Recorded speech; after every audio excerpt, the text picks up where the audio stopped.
Hello, have you ever sat down to a family dinner that felt like hell on earth? My name is Sarah, and at 29, I thought marrying the man I loved meant gaining a second family. But at my father-in-law's 60th birthday dinner, I learned just how wrong I was. Everyone else was served Wagyu steak and chocolate souffle, while I sat with a plastic tub of pasta salad. Then my sister-in-law slapped me across the face in front of the entire family. That moment exposed a truth I could no longer ignore. Before I tell you what happened next, let me know where you were watching, and thank you for being here. My story starts way before that dinner from hell. I grew up in Toledo, Ohio, in a ranch house with a chain-link fence and parents who worked their asses off to give me opportunities they never had. My dad spent 35 years installing HVAC systems, coming home every night with dirt under his fingernails and stories about fixing broken air conditioners for rich people. My mom worked as a dental hygienist, dealing with people's nasty mouths and attitude problems for minimum wage plus benefits. They saved every penny to send me to Ohio State, where I studied graphic design because I was the artsy kid who could actually draw. By the time I graduated, I had student loans up to my eyeballs, but I also had skills. I freelanced for a few years, living in a studio apartment with a Murphy bed and eating ramen more nights than I care to admit. Eventually, I landed a job at a mid-sized marketing firm in Cleveland, designing websites and social media graphics for small businesses. Nothing glamorous, but I was good at it.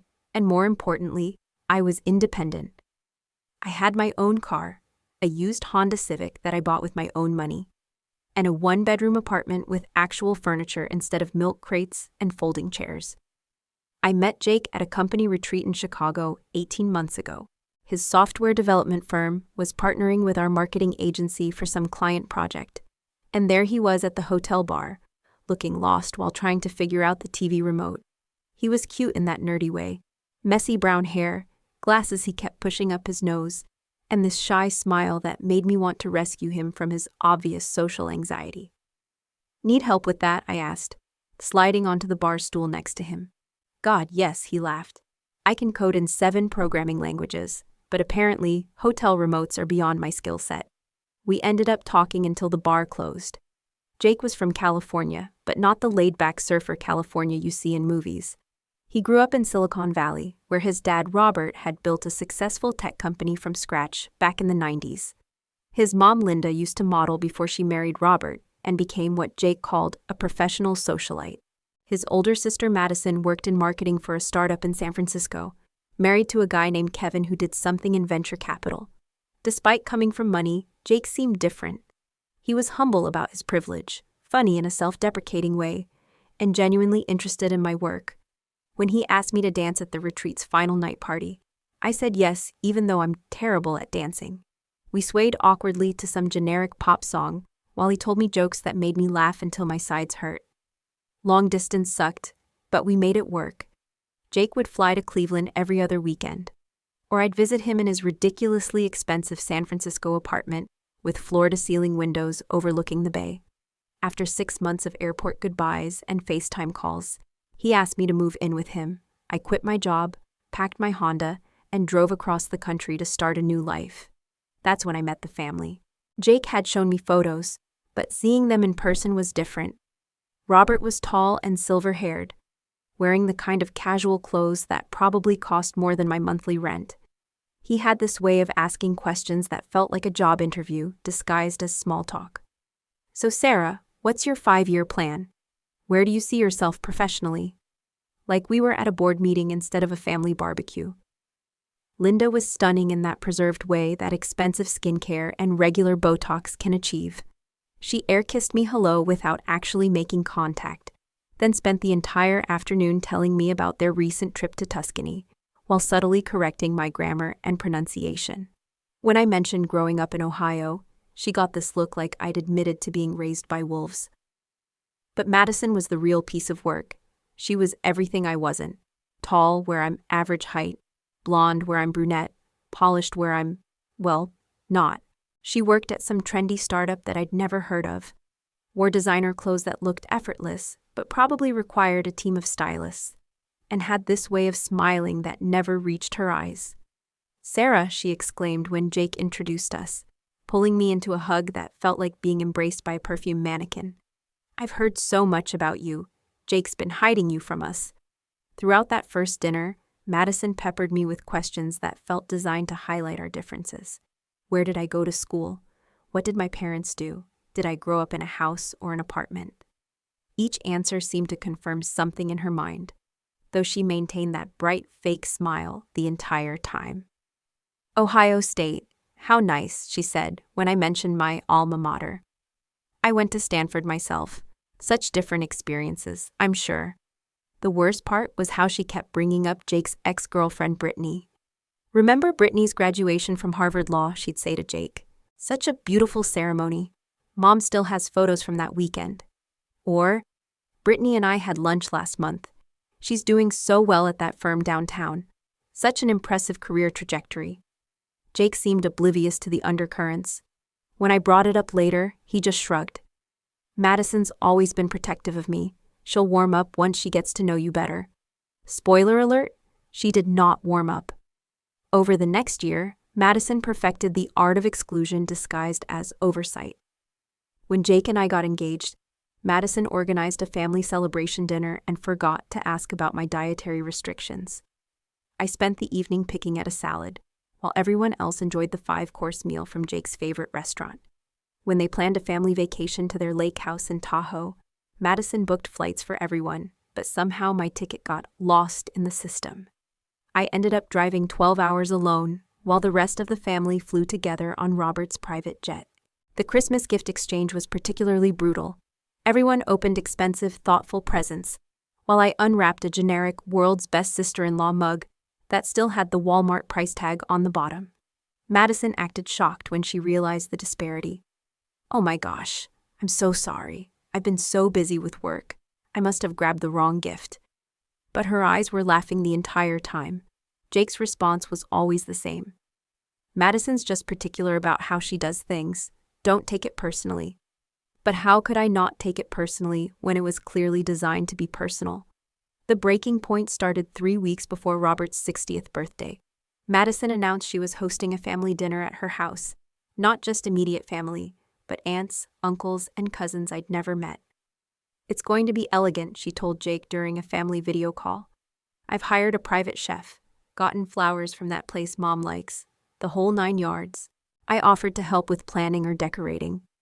"That's sweet of you, Sarah," Madison replied, with that patronizing tone she'd perfected. "But I've got everything handled. I know exactly what this family likes." The day of the dinner, I spent an hour getting ready. Jake had mentioned it was supposed to be nice but not formal.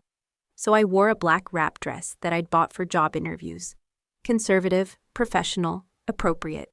I did my hair in a low bun and kept my makeup simple but polished. Madison's house was a monument to good taste and unlimited budget. She and Kevin lived in a minimalist paradise with white walls, statement art, and furniture that looked like it belonged in a museum.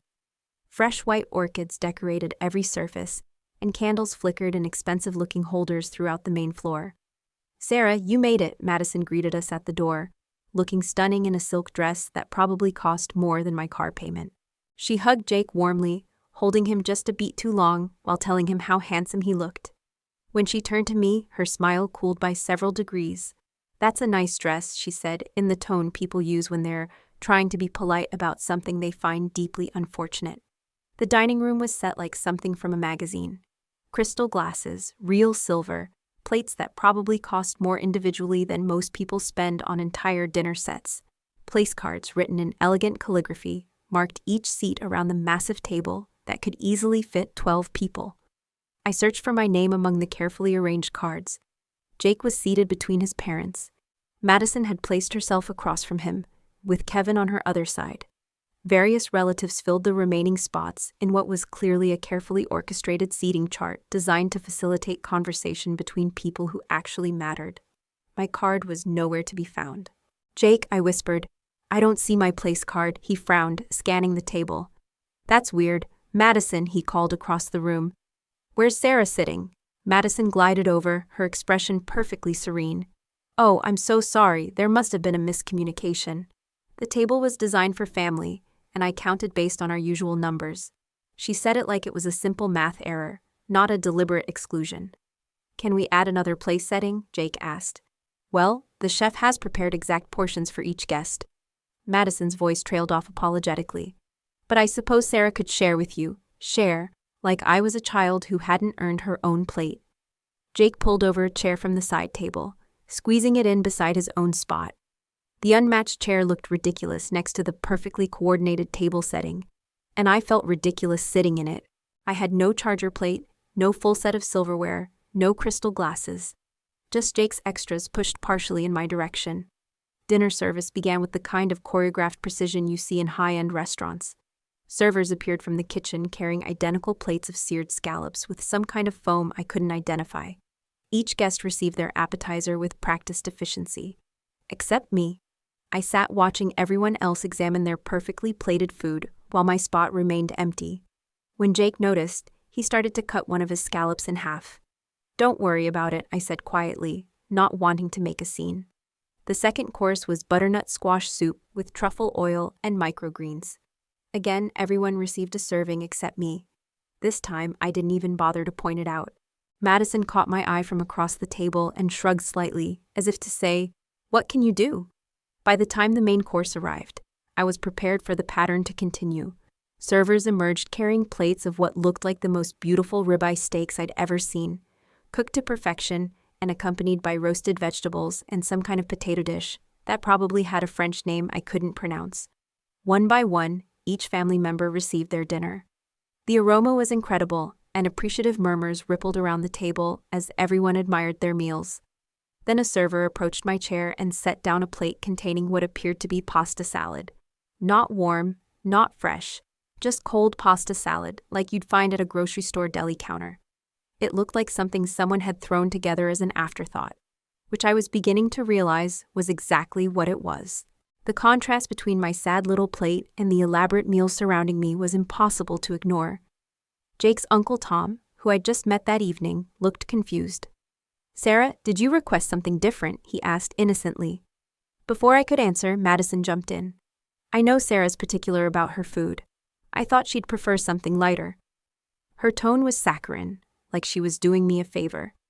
"Actually," I said, finding my voice, "I would have loved to try the steak."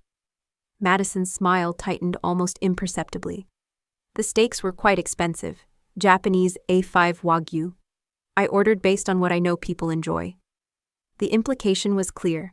She didn't consider me worth the expense. Conversation resumed around the table, but I caught several people glancing at my plate with uncomfortable expressions. Robert looked genuinely confused, as if he was trying to figure out what was happening but wasn't quite willing to ask directly. I picked at my pasta salad while everyone else savored their premium steaks. The pasta was bland and clearly from a container, nothing like the carefully crafted meal everyone else was enjoying. Jake absently offered me a bite of his steak, but he was deep in conversation with his cousin about some work project and didn't seem to grasp the significance of what was happening. Then came dessert. Servers returned with individual chocolate soufflés that looked like something from a five-star restaurant. Steam rose from each perfectly risen dessert as they were placed in front of the guests.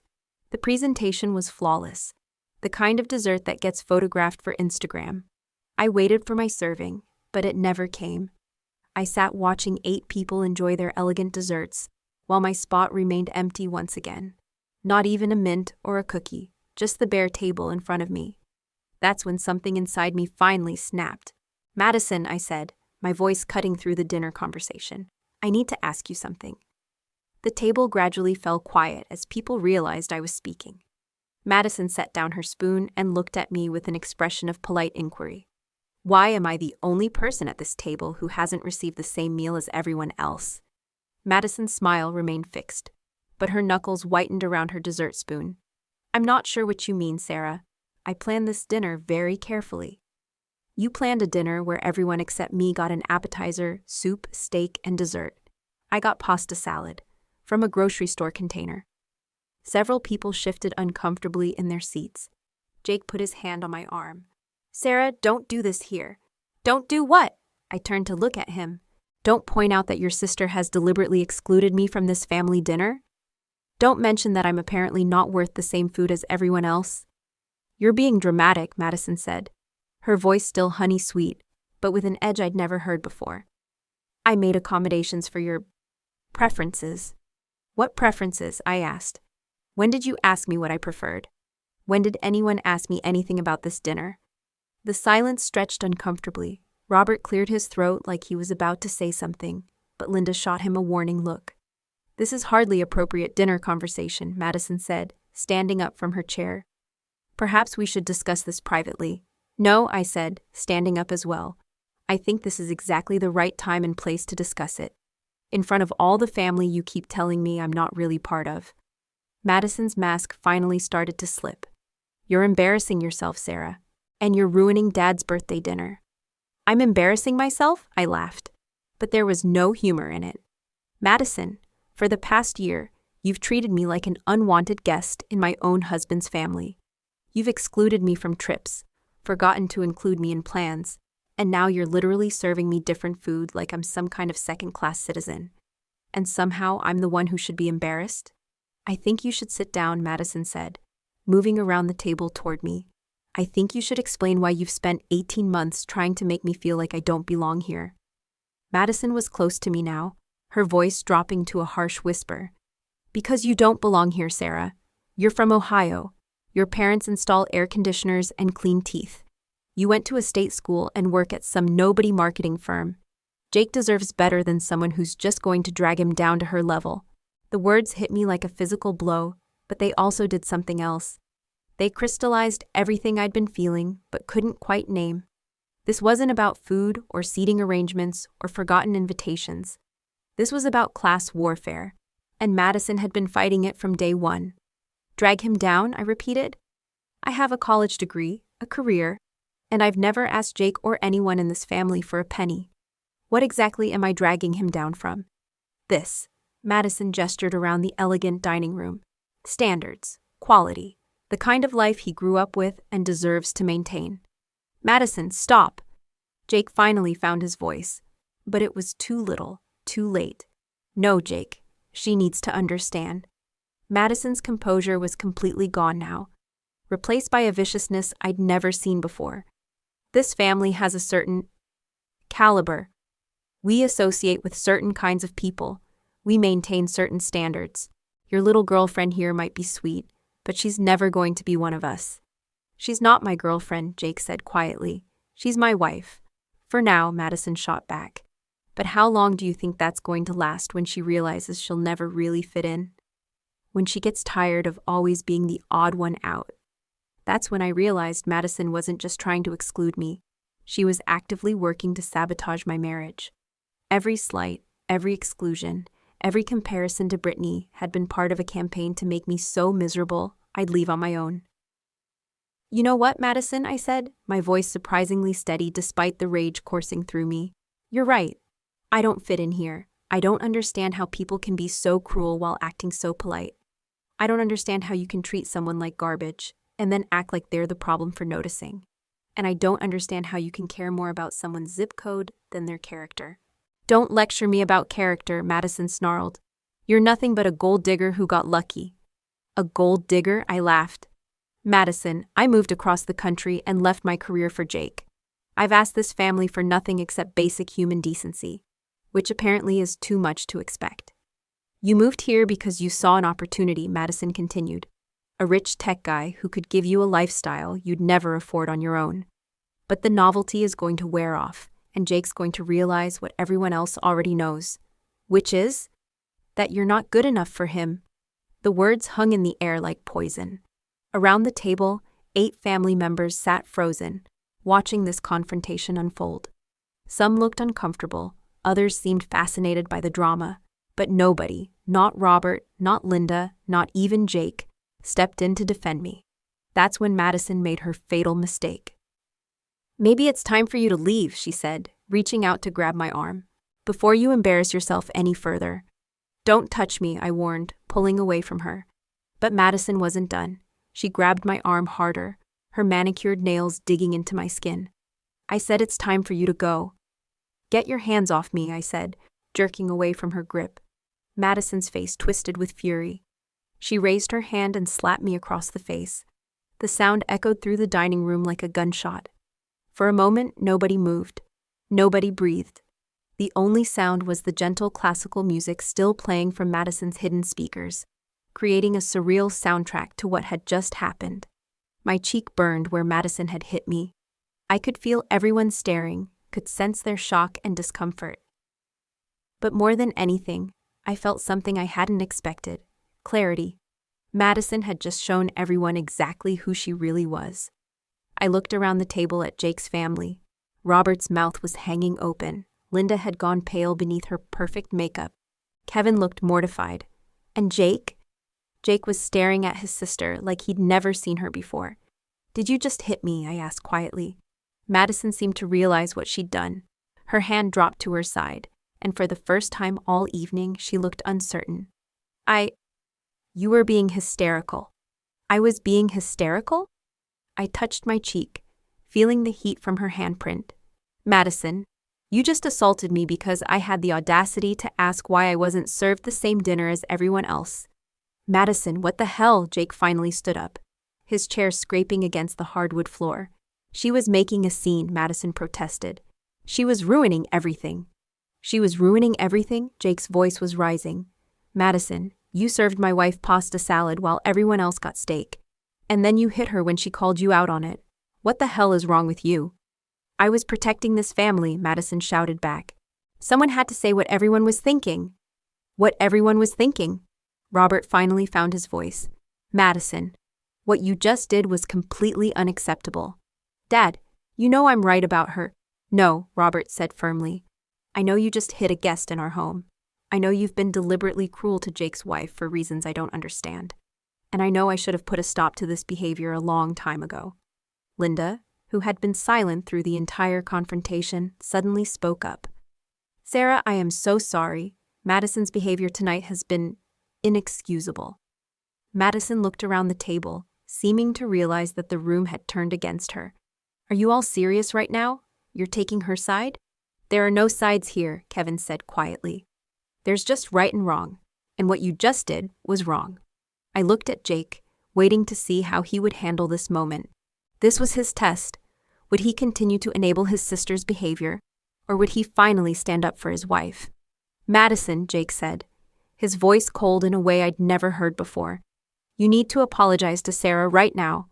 "I'm not apologizing for telling the truth." "The truth?" Jake stepped closer to his sister. "The truth is that you've spent over a year trying to sabotage my marriage, because you're threatened by the idea that I might have a family that doesn't revolve around you. The truth is that Sarah has been nothing but kind and patient while you've treated her like garbage. And the truth is that what you just did, hitting my wife, is unforgivable."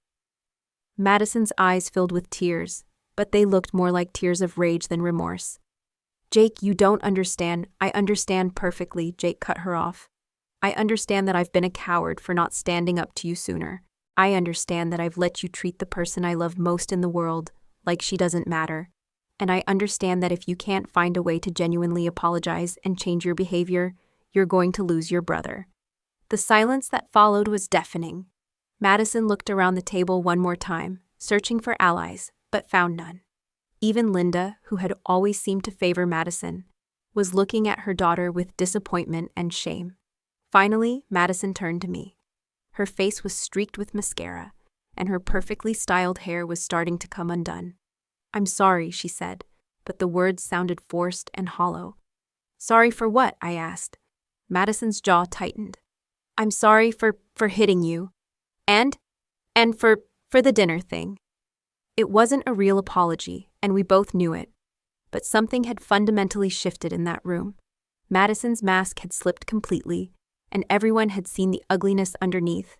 "Thank you," I said simply, "but I think Jake and I should leave now." Nobody argued. Jake and I gathered our things in silence, while the rest of the family sat around the table like survivors of a natural disaster.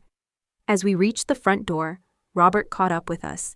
"Sarah," he said, his voice heavy with regret, "I want you to know that what happened tonight was completely unacceptable.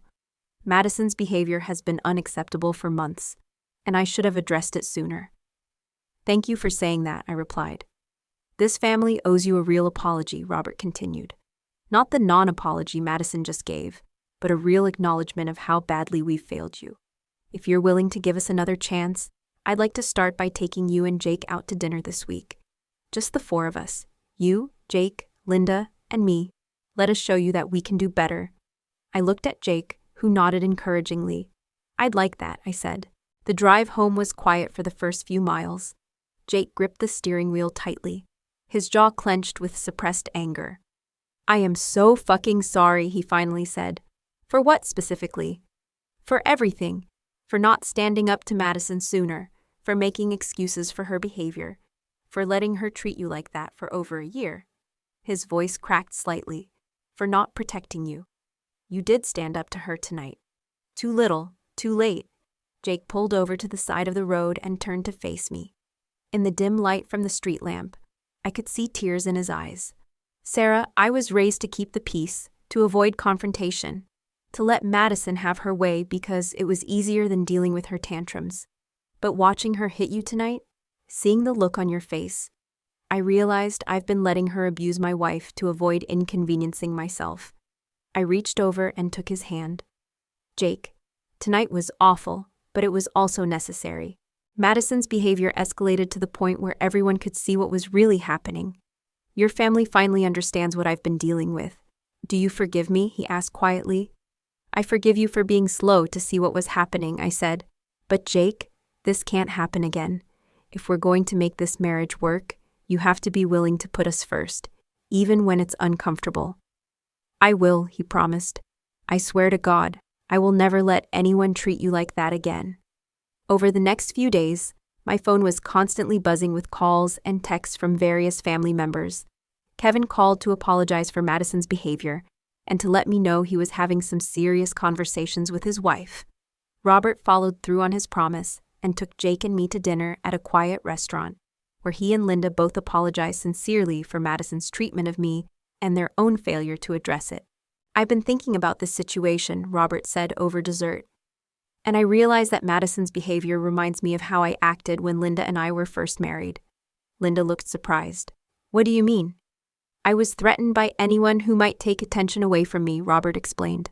"I was jealous of Linda's friends, suspicious of her family, constantly trying to isolate her so I could be the center of her universe. It took years of therapy for me to understand that behavior was toxic and controlling." "I think Madison sees Jake's marriage as a threat to her position as the most important woman in his life," Linda added, "which doesn't excuse her behavior, but it might explain it." The most surprising call came from Madison herself, 3 days after the dinner. I almost didn't answer, but curiosity got the better of me. "Sarah?" Her voice sounded small and uncertain, nothing like the confident woman who had slapped me. "What do you want, Madison?" "I want to apologize, really apologize, not like the other night." I waited for her to continue. I've been seeing someone, a therapist, since Sunday night." Madison's voice was shaky. "She helped me understand some things about myself that I didn't want to face." "Like what?" "Like the fact that I've been treating you horribly because I was scared of losing my brother." Madison was crying now. I could hear it in her voice. "Sarah, Jake was my best friend growing up. Dad was always working. Mom was always busy with her committees and social stuff. But Jake and I were always there for each other. When he moved to San Francisco and started his own life, I felt like I was losing the most important relationship I had. So you decided to destroy his marriage." "I decided to make sure any woman he dated would realize she could never compete with our relationship," Madison admitted. "I did the same thing to Brittany and to the girl he dated before her.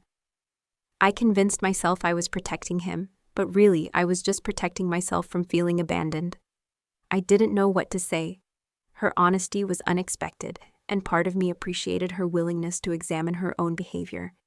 But another part of me was still furious about months of systematic cruelty. "Madison, what you did to me wasn't just mean. It was designed to make me feel like I didn't belong, like I wasn't good enough, like I should just disappear from Jake's life.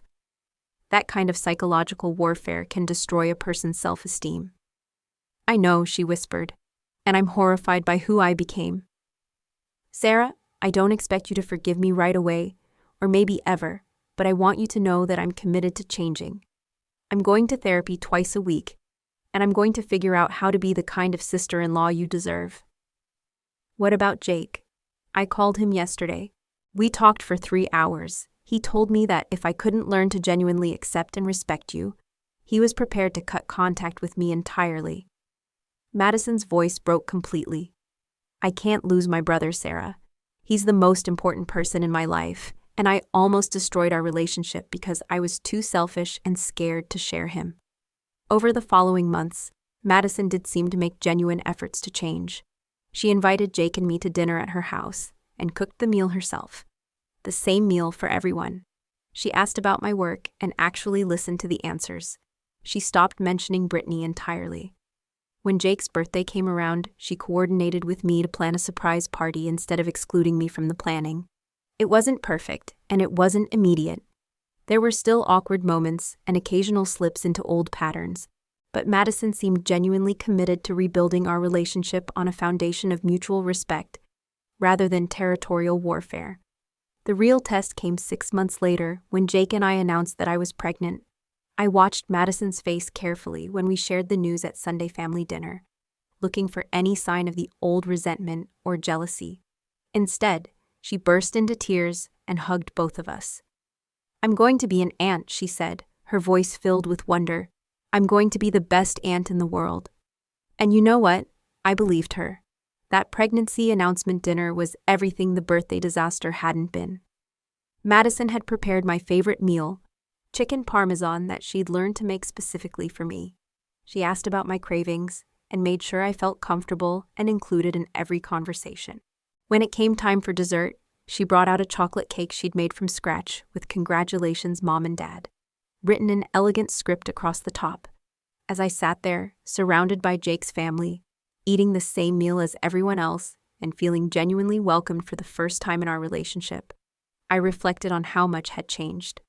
The woman who had once served me pasta salad while everyone else enjoyed steak was now going out of her way to make sure I felt valued and included. It wasn't just Madison who had changed, either. Robert had become more actively involved in family dynamics, speaking up when conversations started to exclude anyone. Linda had started asking me about my work and interests, showing genuine curiosity about my life outside of being Jake's wife. Even Kevin had made efforts to connect with me, sharing stories about his own experiences marrying into a family with complex dynamics. But the biggest change was in Jake. The man who had once made excuses for his sister's behavior had become my fiercest advocate. When Madison occasionally slipped back into old patterns, making plans without including me or making subtle digs disguised as jokes, Jake shut it down immediately. "That's not acceptable," he would say firmly. "Sarah is part of this family, and she deserves to be treated with the same respect as everyone else." Looking back on that horrible dinner 6 months ago, I realize it was actually a gift in disguise. Madison's behavior had escalated to a point where it could no longer be ignored or excused. The slap that left my cheek burning had also burned away all the polite pretenses and forced everyone to confront the toxic dynamics that had been poisoning our family relationships. Sometimes the most important conversations happen when people finally stop being polite and start being honest. Sometimes you have to refuse to accept unacceptable behavior, even if it makes people uncomfortable. Sometimes you have to risk everything to save what matters most. If you're dealing with a family member who treats you like you don't belong, who excludes you from gatherings or makes you feel less than, I want you to know that you deserve better. You deserve to be treated with respect and kindness. You deserve to have your place at the table, literally and figuratively. Standing up for yourself might be scary. It might cause conflict. People might accuse you of being dramatic or oversensitive. But your dignity and self-worth are not negotiable. And sometimes the people who love you need to see how their inaction is hurting you before they can find the courage to stand up for you. Madison and I will probably never be best friends. Too much damage was done for us to have that kind of close relationship. But we found a way to coexist respectfully, and more importantly, she's learned to see me as a full member of the family, rather than an intruder she needs to eliminate. Jake and I are expecting a daughter in 3 months. Madison has already bought her a tiny Stanford onesie. "It's never too early to start thinking about college," she joked. But she also bought one from Ohio State. "For balance," she said with a genuine smile. "That little gesture means everything to me. It shows that Madison now sees my background as something worth acknowledging and respecting, not something to be ashamed of or overcome." Our daughter will grow up knowing both sides of her heritage, the Stanford-educated venture capital side and the Ohio State, HVC installing side. And you know what? She'll be better for it. She'll understand that a person's worth isn't determined by their zip code or their parents' income, but by their character, their kindness, and their willingness to treat others with dignity. The irony is that Madison's cruelty taught me something invaluable about my own strength. For months, I'd absorbed her subtle insults and exclusions, wondering if maybe she was right about me not belonging. But that night at the dinner table, when she finally said out loud what she'd been implying all along, I realized something important. I do belong anywhere I choose to be. Not because of my husband's family money or my college degree or any external validation, but because I'm a human being who deserves respect. Madison's slap didn't just leave a mark on my cheek, it left a mark on our entire family dynamic. It forced everyone to examine their own behavior and complicity in the toxic patterns that had been festering for years. Robert had to confront his tendency to avoid difficult conversations. Linda had to acknowledge her role in enabling Madison's behavior. Jake had to face the fact that his conflict avoidance was actually a form of betrayal. And I had to learn that keeping the peace isn't worth sacrificing your self-respect. 3 weeks ago, Madison called me with an invitation that would have been unthinkable a year ago. "Sarah," she said, "I'm organizing a baby shower for you. I want to invite all the women in our family and your friends from Ohio if they can make it. Will you let me do this for you?" The old Madison would have organized a baby shower and forgotten to invite me to my own party. The new Madison was asking permission and offering to include the people who matter to me. "I'd love that," I told her. The shower was beautiful, elegant but warm, expensive but not showy. Madison had asked my mom for photos from my childhood and created a display showing my journey from Ohio to California. She served foods from both coasts, including Cincinnati chili that she'd spent hours learning to make properly. When it came time for speeches, Madison stood up with tears in her eyes. "A year ago," she said, "I thought being a good sister meant protecting Jake from anyone who might change our family dynamic. I was so afraid of losing my brother that I almost destroyed his happiness and my own character in the process. Sarah, you've shown incredible grace in forgiving someone who didn't deserve it. You've made Jake happier than I've ever seen him. And you've taught this entire family what it means to stand up for yourself with dignity and strength." She paused, wiping away tears that looked genuinely remorseful rather than performative. "I hope our daughter grows up to be half as brave and kind as her mom." As I sit here, 8 months pregnant and surrounded by family photos that now include my face, I think about that night when everything changed. I think about the woman who sat silently eating pasta salad while everyone else enjoyed steak, who absorbed insult after insult because she was afraid of making waves. That woman feels like a stranger to me now. The person I am today wouldn't have waited until dessert to speak up. She would have addressed the unequal treatment the moment it became clear what was happening. She would have demanded respect from the beginning instead of hoping to earn it through perfect behavior and endless patience. But maybe I needed to go through that journey to get here. Maybe I needed to experience that level of exclusion and disrespect to understand how much I was willing to tolerate, and more importantly, how much I was not willing to tolerate. Jake and I went to couples therapy for 6 months after the dinner incident, not because our marriage was in crisis, but because we wanted to make sure we never found ourselves in that situation again. Dr. Martinez helped us identify the patterns in both our families that had led to that explosive confrontation. "Sarah," she said during one session, "you were conditioned to believe that being nice meant accepting unacceptable behavior. Jake, you were conditioned to believe that avoiding conflict was more important than protecting the people you love. Both of those beliefs are toxic in different ways." She was right. My parents had raised me to be polite, to not make waves, to always give people the benefit of the doubt. Those are good qualities in many situations, but they become destructive when dealing with someone who interprets kindness as weakness and boundaries as optional. Jake's family had taught him that Madison's comfort was everyone's responsibility, that challenging her meant dealing with tears, tantrums, and emotional manipulation. He'd learned to manage her moods rather than address her behavior. Healthy families don't require one person to absorb abuse to keep everyone else comfortable, Dr. Martinez explained. And healthy relationships don't ask you to sacrifice your dignity to maintain harmony. Those sessions taught us how to communicate more effectively, how to set and maintain boundaries, and most importantly, how to present a united front when dealing with toxic behavior from family members. The work paid off. When Madison occasionally slipped back into old patterns, making a dig about my background or excluding me from planning, Jake and I responded as a team. We didn't get defensive or escalate the situation, but we also didn't let it slide. "Madison," Jake would say calmly, "that comment was disrespectful to Sarah. Please apologize." And surprisingly, she usually would. The pregnancy has brought its own challenges and revelations. Madison initially tried to take over planning everything from the nursery design to the baby name selection.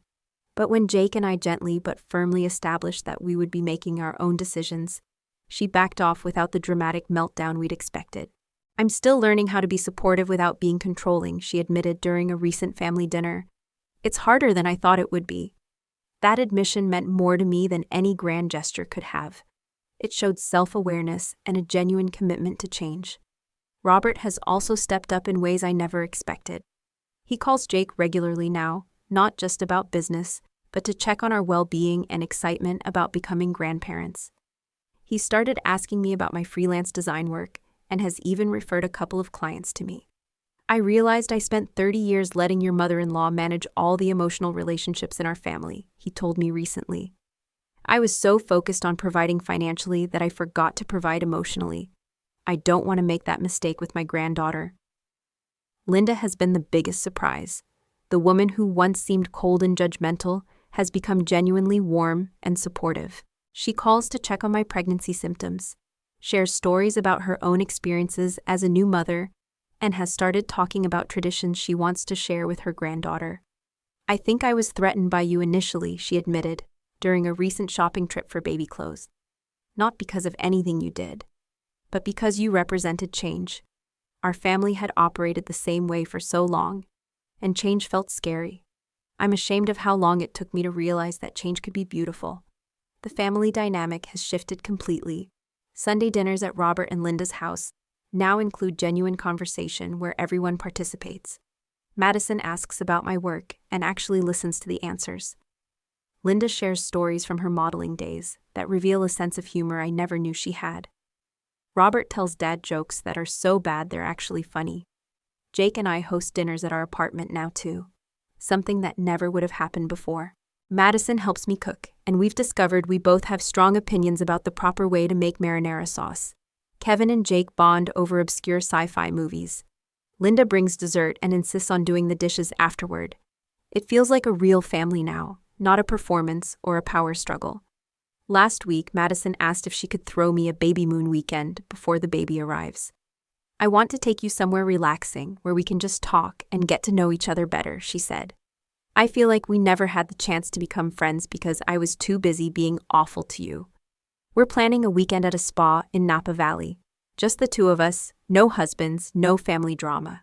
Just two women who are finally ready to build a genuine relationship." A year ago, the idea of spending a weekend alone with Madison would have filled me with dread. Now I'm actually looking forward to it. We've both grown and changed so much, and I'm curious to see who we can become together when we're not trapped in the roles of victim and aggressor. The woman who slapped me at that dinner table is not the same woman who spent 3 hours helping me assemble a crib last weekend. The woman who served me pasta salad while everyone else ate steak is not the same woman who researched and ordered pregnancy-safe skincare products for my baby shower. People can change, but only if they're willing to do the hard work of examining their own behavior and taking responsibility for the harm they've caused. Madison has done that work, and it shows. As for me, I've learned that standing up for yourself doesn't make you difficult or dramatic. It makes you strong. I've learned that demanding respect doesn't make you high maintenance. It makes you worthy of respect. And I've learned that sometimes, the most loving thing you can do for someone is refuse to enable their worst behavior. If you're watching this and you recognize yourself in my story, if you're the one being excluded, dismissed, or treated like you don't belong, please know that you deserve better. You deserve to be at the table, literally and figuratively. You deserve to be served the same meal as everyone else. You deserve to be included, respected, and valued. And if standing up for yourself causes conflict, remember that the conflict was already there. You're just refusing to be the only one who has to deal with it silently. Don't wait for dessert to speak up. Don't wait for someone to slap you before you realize you've been accepting unacceptable treatment. Your voice matters. Your feelings matter. You matter. Madison and I will never have the relationship we might have had if she'd welcomed me from the beginning. Too much happened for us to pretend it didn't. But we've built something new and genuine from the wreckage of that awful dinner, and honestly, I think what we have now might be stronger because we both had to fight for it. Our daughter is due next month. She'll be born into a family that has learned how to communicate honestly, set healthy boundaries, and treat each other with respect. She'll never have to sit at a family dinner wondering why she's not good enough for the same meal as everyone else. And if anyone ever tries to make her feel less than, she'll have a mom who knows how to stand up and say, "That's not acceptable." Thank you for listening to my story. If it resonated with you, please share it with someone who might need to hear that they deserve better. Hit that like button if you believe everyone deserves a place at the table. And let me know in the comments about your own experiences with family dynamics. The good, the bad, and the downright ugly. Remember, you teach people how to treat you. Make sure you're teaching them that you deserve respect.